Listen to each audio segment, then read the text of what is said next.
नमस्कार, मैं हूं संजय मिश्रा और आप देख रहे हैं नवभारत टाइम्स ऑनलाइन और नवभारत टाइम्स एंटरटेनमेंट। फिल्म ऊंचाई चार दोस्तों के प्यार, इमोशन और इंस्पिरेशन की कहानी है जो एक असंभव से दिखने वाले सपने को संभव करने की भरपूर कोशिश करते हैं। इस वक्त हमारे साथ फिल्म में महत्वपूर्ण भूमिका निभा रहे हैं अनुपम जी और बमन जी हैं। आप दोनों को बहुत बहुत स्वागत है और शुभकामनाएं फिल्म की। धन्यवाद, बहुत बहुत धन्यवाद संजय जी। जब मैं फिल्म का ट्रेलर देख रहा हूँ, बात सुन रहा हूँ, तो मुझे लग रहा है कि एक भूमिका लोकेशन की भी है। जी बिल्कुल सही। और दूसरी बात थी, जब मैं इंटरव्यू करने आ रहा था तो आपसे मिलने का एक उत्साह है आप दोनों से। आप लोगों को कितना उत्साह था इस पूरी टीम एक साथ जाएगी पहाड़ों में, क्या कुछ होगा, शूट होगा, तो ये हम बहुत उत्साहित थे, हम बहुत खुश थे। एक तो ऐसी लोकेशन पे हम कभी गए नहीं, मतलब ब्यूटीफुल कंट्रीज़ के ब्यूटीफुल लोकेशंस पर वैसे गए हैं, बट ऐसी बैरन जगह पर जहाँ पर एवरेस्ट बचपन से सुनते चले आ रहे हैं। और सूरज जी ने काफ़ी रेक्की वगैरह कर ली थी, थोड़ा अप्रीहेंशन भी था, तबीयत ठीक रहेगी कि नहीं, सांस बहुत चढ़ेगा। जैसे जब हम एक बार लद्दाख में शूटिंग करने गए थे तो हमने वहाँ पर पहले दिन ही शूटिंग पे चले गए, अपने आप को उस माहौल में बांधा नहीं था, बट एक्साइटमेंट तो बहुत थी। और एक्साइटमेंट ये भी थी कि मैं दोस्त के साथ शूटिंग करने जा रहा हूँ, ऐसी यूनिट के साथ जा रहा हूँ जिसको मैं जानता हूँ, ऐसे डायरेक्टर के साथ जा रहा हूँ जो मेरी पहली फिल्म में 5वां असिस्टेंट था और जिसके साथ मैं 3 फिल्में कर चुका हूँ। तो बहुत ही एक्साइटमेंट थी और रोल बहुत अच्छा था। 3 दोस्तों की कहानी थी।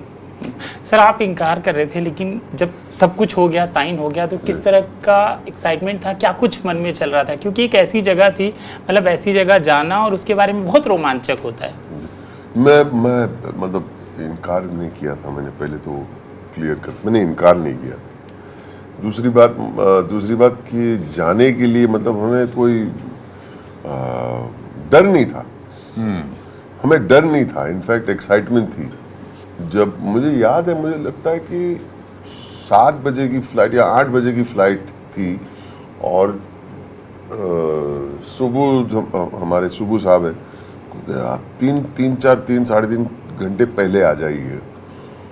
तो हमने सवाल भी नहीं पूछा, नॉर्मली हम लोग 1.5 घंटे पहले चले जाते, 3 घंटे पहले बुला दिया, वॉट एवर द रीजन, जल्दी बुलाया, हम पहुंच जाएंगे, because we were very excited.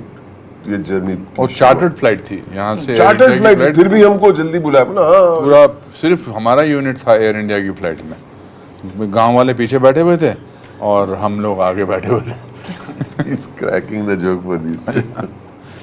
मैं इसलिए हंसा रहा हूँ आप लोगों को कि हम बिजनेस क्लास में एक्टर्स वगैरह बैठे थे, तो मैंने पर्दा खोल के पीछे वालों को बोला, गांव वालों क्या कर रहे हो, कहाँ जा रहे हो, ऐसा कुछ है जो पुरानी फिल्मों से जुड़ा था। बट बहुत अच्छा था, शुरू से ही फन, जॉय, हैप्पीनेस, टुगेदरनेस, ऐसा लग रहा था पिकनिक पे जा रहे हैं। आपकी इस फिल्म के साथ ही 75 सालों को भी वो सेलिब्रेट कर रहे हैं। आप दोनों टीचर भी हैं, आर्ट के क्षेत्र में आप दोनों टीचर हैं। अपने अपने नज़रों से देखते कैसे हैं सूरज जी के सफ़र को और राजश्री के सफ़र को? सूरज जी का सफ़र और राजश्री का सफ़र भारतीय सिनेमा इतिहास की एक धरोहर है। जिस तरह से हम लैंडमार्क्स को सेलिब्रेट करते हैं, चीज़ों के बारे में स्मारक होते हैं, वैसे ही अगर सिनेमा जगत की बात की जाए तो राजश्री प्रोडक्शन भी एक नेशनल ट्रेजर है। नॉट सिर्फ कि इसने 75 साल पूरे किए हैं, 75 साल पूरे किए हैं इन्होंने भारतीय मूल्यों को और सामाजिक जो तथ्यों को, सिद्धांतों को मन में रखते हुए। ये बहुत बड़ी बात है। आजकल हम पहली फिल्म बनाते हैं और अगर ऊपर नीचे हो जाती है तो दूसरी फिल्म में हम वो चाहते हैं कि ऑडियंस क्या चाहती है, लेट्स मेक दैट। इन्होंने ऐसा शायद बनाई तो फिल्में इन्होंने हमेशा ऑडियंस के लिए, मगर परंपराओं को इन्होंने कभी नहीं तोड़ा है। तो वो सबसे बड़ी, और उस तरह की फिल्मों से जुड़ना जो बहुत बड़ी बात है। 75 साल बहुत होते हैं। मैं जब छोटा था तो मैं मेरी माँ के साथ जाता था बहुत सारी पिक्चर देखने के लिए। तो राजश्री की फिल्म अगर हो तो बेशक हमें ले जाती थी, बिकॉज शी नोज कि उसके ऐसी फिल्मों में कुछ सीखने को मिलेगा, परंपराएं कैसे है राजश्री फिल्म्स की। और मैं जब पहली बार राजश्री के ऑफिस में गया था, तो ये किस्से के बाद 2 दिन बाद गया था, तो मैं सब पोस्टर देख के बहुत इमोशनल हो गया था। मैंने हर एक फिल्म देखी है उनकी, जीवन मृत्यु मैंने सूरज जी को हुआ, जीवन मृत्यु तो अहंकार में मॉर्निंग शो में थी, चिटचोट तो नॉवेल्टी मेरी दुकान के बिल्कुल करीब वहाँ पे आई थी, ये अपना सावन को आने दो सचिनम में आई थी, सारा से आपको कैसे मालूम? मैं I am a big follower, a big believer आपके फिल्मों में, एंड ग्रेट रिस्पेक्ट कि आप लोग जो करते हैं। ये पिक्चर में लोग बोलते हैं बहुत अलग किस्म की पिक्चर है, मैं तो बोलता हूँ सिर्फ बैकड्रॉप चेंज है। उनके जो भी सिद्धांत है, उनके जो बिलीफ सिस्टम्स है, वैल्यूज़ है और जो गुडनेस है, ऊंचाई में उतनी है और शायद उससे भी ज़्यादा है शायद। तो मैं इस ऐतिहासिक साल और ऐतिहासिक फिल्म में मैं मौजूद हूँ, तो मेरे लिए बहुत बहुत बड़ी चीज़ है। कल सूरज जी ने बहुत अच्छा बोले, एक तो आप बहुत अच्छी हिंदी बोले, आप बहुत कमाल करते हैं सर आप। कल सूरज जी ने एक बड़ा अच्छा किस्सा सुनाया विच विल डिस्क्राइब कि राजश्री फिल्म की इज्जत क्या है। बोल रहे थे कि मिड 90s में वो चारों, मतलब अपने सूरज जी, उनके पेरेंट्स और उनकी सिस्टर अमेरिका से वापस आ रहे थे, तो 5-6 सूटकेसेस लेके आ रहे थे। तो कस्टम वालों ने यहाँ रोक दिया और उनको बोला चलिए इधर यहाँ पर लेके आए, जानते नहीं थे। तो जब वो सूटकेस देखे उन्होंने, उस पर लिखा था राजश्री फिल्म्स। तो उन्होंने कहा ये क्यों लगाया आपने? बोले जी हम ही हैं राजश्री फिल्म्स। ठीक है आप जाइए। क्या बात है, क्या बात है? तो उस पर उन्होंने बोला, राज बाबू ने, नहीं आपने अभी हमको अलग किया तो आप खोलिए प्लीज, देखिए आप इसमें क्या क्या है। सो मतलब ये ट्रिब्यूट है राजश्री फिल्म्स को। अभी हमको बता रहे थे सूरज जी और उनके प्रोडक्शन के लोग कि बल्क बुकिंग्स कर रहे हैं लोग थिएटर्स में, ऐसे थिएटर्स में जहां पर इन्होंने अभी डिसाइड ही नहीं किया वहां पर लग भी रही है कि नहीं फिल्म। तो ये विश्वास है कि आप हम इस पिक्चर में जाएंगे, हम कितने लोगों को जाएंगे, कोई हमको टेंशन नहीं है, बच्चों के साथ देख सकते हैं, बुजुर्गों के साथ देख सकते हैं कि नहीं। अच्छा, राजश्री के साथ सबके अपने किस्से हैं कि शुरुआती मीटिंग कैसी रही? आपकी शुरुआती पहली मीटिंग याद है कि कितनी कोशिशों के बाद उस ऑफिस के अंदर आप जा पाए थे? मेरी तो आपको तो न्योता आया था आपके लिए। मेरी तो बड़ी डिजास्टर्स मीटिंग थी। मैं बड़े स्ट्रगल करता था, नीचे खड़ा रहता था और गुप्ता जी को मिलने के लिए तरसता था। गुप्ता जी अभी हमको मिलते हैं इधर तो बड़ा अच्छा लगता है। गुप्ता, मैं इस पिक्चर का प्रीमियर कर रहा हूँ स्कूल की तरफ से, तो गुप्ता जी का मुझे मैसेज आया कि 15 पासेस आप मुझे दे सकते हैं। तो मैं बड़ा हंसा अपने आप से, मैंने कहा गुप्ता जी आप मालिक हैं, आप क्या बात कर रहे हैं। तो नीचे खड़े रहते थे। तो एक दिन बड़ी मुश्किल से उन्होंने हमारी मीटिंग ताराचंद बड़जात्या जी से, जो grand old man of Rajshri, उनसे करवा दी। तो उन्होंने मुझे बुलाया, बिठाया और बोले अपने कमरे में कि आप कुछ नाटक वाटक का कुछ सीन करके दिखाइए तो हम समझें आप कैसे एक्टर हैं। तो मैंने एक विजय तेंदुलकर का प्ले किया था गिधाड़े, और तो मैं उसमें वो एक शराबी का रोल था। तो मैंने कहा जी मैंने एक रोल किया है, मैं आपको दिखाना चाहता हूँ। तो मैं दरवाजे से अंदर आया तो मैं ऐसे झूमते हुए आया, तुम क्या करते, 1 मिनट रुक जाइए, आप क्या कर रहे हैं? मैंने कहा जी ये शराबी का रोल, बाहर जाइए, चलिए बाहर जाइए। मेरे को कुछ मिलने से पहले ही निकल गया। ये मेरी पहली मीटिंग थी। फिर उसके बाद ऑफकोर्स सारांश मिली और फिर तो बहुत सारी मीटिंग, पर अभी भी पहली मीटिंग से मतलब जो दूसरी मीटिंग थी और आज तक उधर का ऑफिस का एटमॉस्फेयर भी सेम है, सेम वैसे ही हैं लोग। कुर्सियाँ बदल गई हैं, फर्नीचर थोड़ा सा बदल गया है, बट लोग वैसे ही घूमते हैं।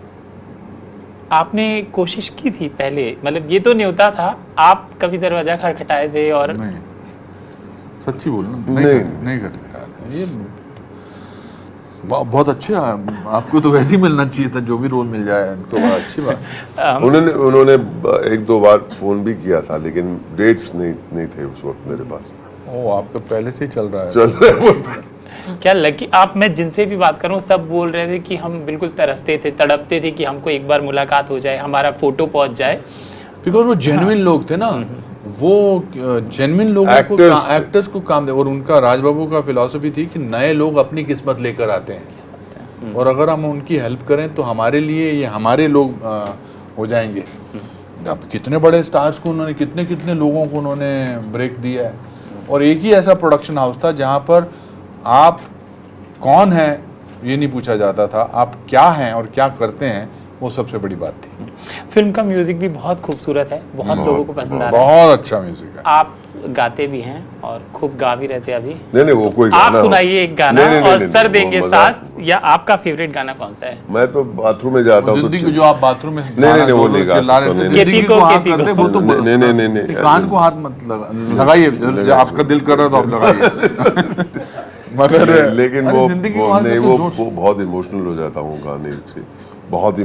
अभी हम रिलीज हुई है यूट्यूब पे, जी म्यूजिक पे, तो हम एक साथ देखे थे। लास्ट गाना जो जिंदगी को हाँ कर दे गाने का आंसू बहन निकले। बस आंसू में। और मतलब मैंने 10 बार देख चुका हूँ और 10 बार रो चुका हूँ। मतलब वो बंद ही नहीं होता वो इमोशन। शायद मेरी कोई मेमोरी हो, वो शूटिंग के दौरान कुछ याद आया हो, I am missing it, I don't know what it is, लेकिन रोता हूँ जरूर। यो जिंदगी को हाँ कर दे जो लिखा है उन्होंने, इरशाद जी ने, क्या लाइन है, जिंदगी को हाँ कर दे, सोच को जमा कर दे। और इसका मतलब what he was explaining the other day कि सोच मतलब जमा कर दे, मतलब ये नहीं कि जवान हो जा। Think new, reinvent yourself. बस जाते आते मुझे ये बता दीजिए कि सेट पर सबसे ज़्यादा शैतान, जिद्दी, शरारती कौन था? क्योंकि मुझे यहाँ पर तो आप दोनों दिख रहे हैं, सेट पे कौन था?